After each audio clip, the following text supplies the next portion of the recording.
২৬-এর বিধানসভা নির্বাচনে নতুন দল নিয়ে রাজনৈতিক ইনিংস শুরু করতে যাচ্ছেন অভিনেতা থেকে রাজনীতিক থালাপতি বিজয়।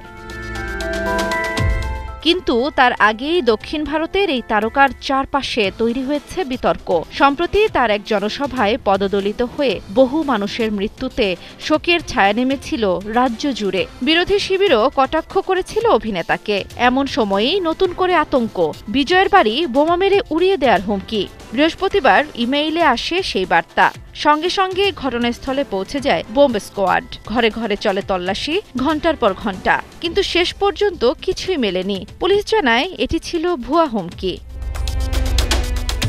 তবে বিষয়টি হালকাভাবে নেয়নি প্রশাসন। তামিলনাড়ু পুলিশ বিজয়ের নিরাপত্তা জোরদার করেছে। বাড়ির বাইরে মোতায়েন করা হয়েছে অতিরিক্ত বাহিনী।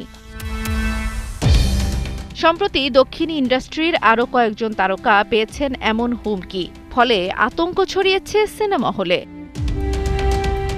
জান্নাতুল দোলনা, ৭১।